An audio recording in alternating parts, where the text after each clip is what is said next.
Donc on a déjà beaucoup parlé écrit et même fait des expositions sur le logement étudiant, qui était un des programmes phares de ces dernières années. Donc effectivement, sur l'absurdité de l'application de la réglementation handicapée à l'intégralité des logements, sur le suréquipement des studios, sur les modes de financement qui conduisent à produire majoritairement du logement solitaire. Mais également, il y a aussi le plaisir et l'envie de construire ce type de programme, qui est à la fois un concentré d'habitat et d'usage partagé, et qui produit des nouvelles formes dans la ville. Suzanne, un peu plus près du micro, s'il te plaît. Je n'ai pas tellement l'habitude. Car le logement étudiant en France est urbain, il est connecté à la ville et au réseau de transport. Il n'est pas forcément attaché aux universités. Les populations d'étudiants qui se côtoient dans les résidences n'appartiennent pas tous à la même école ni à la même université. Et le sentiment d'identité ou d'appartenance à un lieu, à une résidence, n'existe pas en France, contrairement aux collèges américains qui fonctionnent en campus. Donc la ville offre ses services.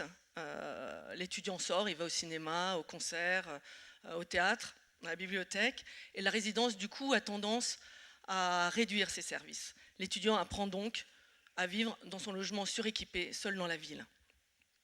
Le programme traite bien évidemment du logement minimum, de la nécessité du module, de la série et de la répétition. Pour autant, la cellule, le désormais fameux 18 mètres carrés, peut-il être simplement reproductible? Et c'est un peu une question que je repose par rapport à ce qui vient d'être vu. Existe-t-il une cellule idéale? Et le projet peut-il être seulement un assemblage, une addition de cellules idéales, hors sol? La pénurie des logements, en particulier pour les jeunes, et les conditions économiques en cours conduisent et les maîtres d'ouvrage et les entreprises à des recherches de calibrage, la meilleure résidence possible, avec la meilleure cellule possible, dans les meilleurs coûts possibles. Donc, faudrait-il produire du modèle, de nouveau, construire plus vite et moins cher?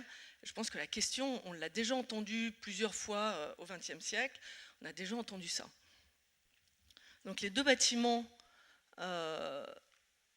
que je vais présenter ici un peu dans le désordre, suivant des thèmes, et en particulier la restructuration de la résidence Diderot à Paris, nous ont appris que les notions de minimum habitable et de confort évoluent. Le minimum d'une époque peut devenir vite inhabitable, voire même très très rapidement. Nous tendons donc plutôt à l'agence à donner des bâtiments souples, tolérants, c'est-à-dire à la fois des structures ouvertes, des volumes capables et des enveloppes qui répondent aux situations urbaines particulières. Nous pensons que le bâtiment doit être plus durable que les programmes et les normes. Donc le minimum, par ailleurs, le minimum habitable doit ouvrir sur les possibles, sinon il risque d'être vite obsolète, invivable. Alors on travaille à dilater l'espace, rendre réversible la partition, inventer un espace de croisement non comptable en surface, qu'on nomme à l'agence les surfaces invisibles. La résidence Diderot est une restructuration d'un bâtiment construit dans les années 70 dans un domaine classé, la Fondation Eugène Napoléon, totalement adapté à son programme au moment de sa construction, avec des chambres de 11 mètres carrés, c'était pas neuf, sanitaire et douche communes à chaque étage, grande cuisine et salle à manger communes au rez-de-chaussée, fermé sur la ville, et il a été très vite dépassé. Le mode constructif suivait la partition en cellules identiques, avec un système de dalles et de refends béton, tous les porteurs de 15 cm, tous les 2,50 m. Là, on voit le bâtiment quand on a enlevé la façade qui n'était pas porteuse. Des travaux lourds étaient nécessaires pour recoller aux nouvelles normes. Donc l'extension s'est posée radicalement différemment, parce qu'on ne pouvait pas utiliser le même mode de pensée que celui qui avait posé le problème. On a donc choisi de construire en métal avec le moins de porteurs possible et laissant la possibilité d'intervenir ultérieurement en gardant l'idée que les bâtiments ont plusieurs vies possibles. Donc la nouvelle structure donne une liberté dans l'implantation des cloisons et des séparatifs, avec des décalages et des glissements dans l'installation des aménagements intérieurs.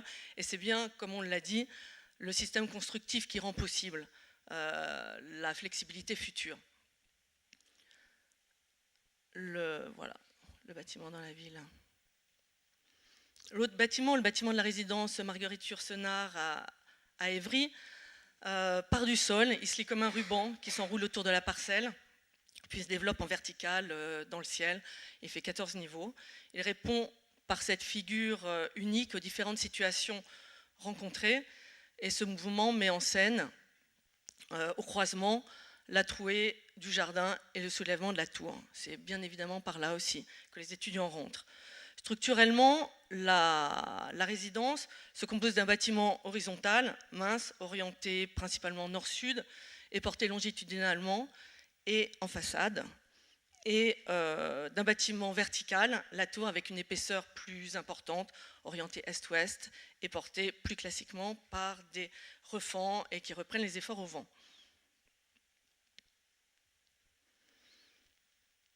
Portée en façade, si je reviens sur l'image, portée en façade a généré de grands plateaux sur lesquels s'installe un cloisonnement libre, encore une fois. La liberté de partition a permis facilement de faire évoluer le programme pendant les études, pendant le chantier et après la réception, sans modifier ni la structure, ni la figure. Le programme au départ était de 200 chambres étudiants plus 2 logements de fonction. Les universités étant proches et les villes se disputant les doctorants, l'université a demandé 10 studios chercheurs, c'est-à-dire, on était à ce moment-là dans les études, des studios de 20 à 30 mètres carrés, donc soit à peu près 2 logements pour 3 logements étudiants. Et on les a mis dans le socle, autour d'un salon club. Puis des financements de la région pour loger les jeunes travailleurs ont été utilisés, ce qui a permis de financer le budget et de le boucler. Et on a donc mixé à 50-50 avec les étudiants. La différence avec un logement jeunes travailleurs, apprentis et étudiants, c'est la surface. On passe de 16 à 18. Là, on n'était pas encore dans les restrictions des normes handicapées. Donc 2 mètres carrés parce qu'ils sont censés rester plus dans leur, moins sortir, et donc rester plus dans leur logement. Donc on a, disons, financé l'opération avec l'argent du département. Et quand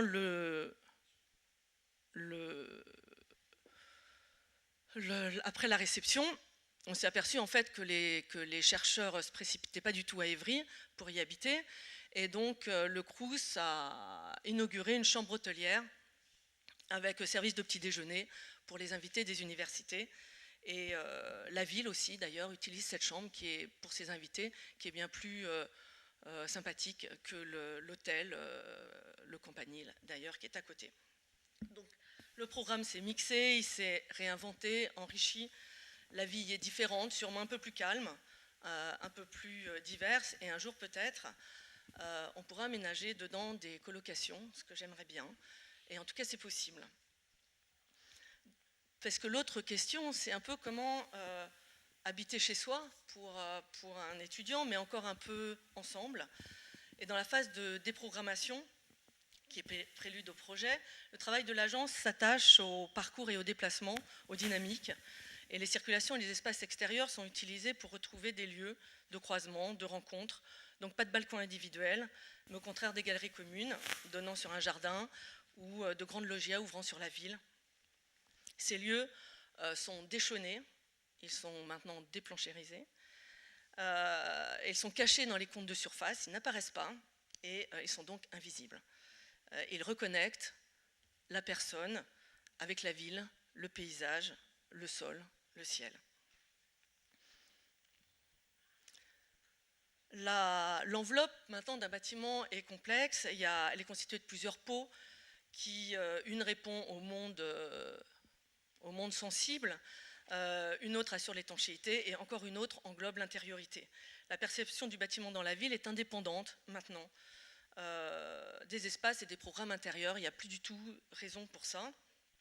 Et dans l'épaisseur de l'enveloppe, qu'on voit ici, à Diderot, à Paris, on a créé un élargissement des galeries extérieures qui surplombent le jardin. Ce sont des galeries communes que les résidents investissent et, comme il a été dit ce matin, ils peuvent papoter, ils peuvent même bricoler.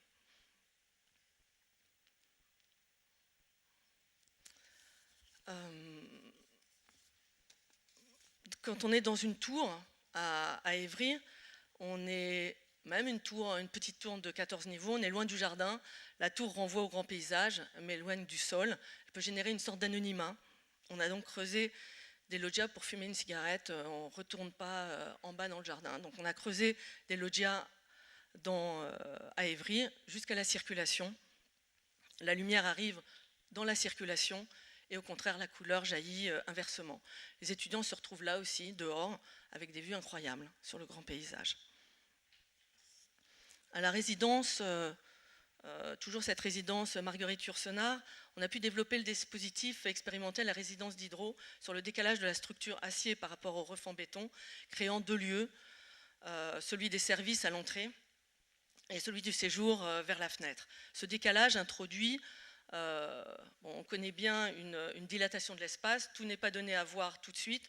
Quand on entre, on voit la lumière en face, mais ni le lit ni la kitchenette ne sont vus, ils sont cachés. Et la pièce, du coup, paraît plus grande. Le Crous à Évry nous a passé la mission du mobilier, on a donc travaillé sur l'aménagement global de la chambre.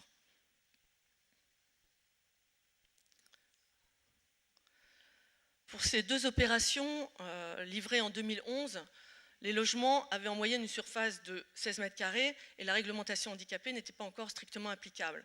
Maintenant, et je retape encore sur le même point, maintenant nous travaillons sur des nouvelles résidences avec les nouvelles normes en faisant évoluer le dispositif. Mais l'arrivée brutale de cette réglementation appliquée au logement temporaire a mis un frein de 15 à 20% en moins de logements pour une même surface, pour un même budget. Et le sujet économique qui a toujours été présent est devenu maintenant omniprésent. Il faut résister à construire médiocre.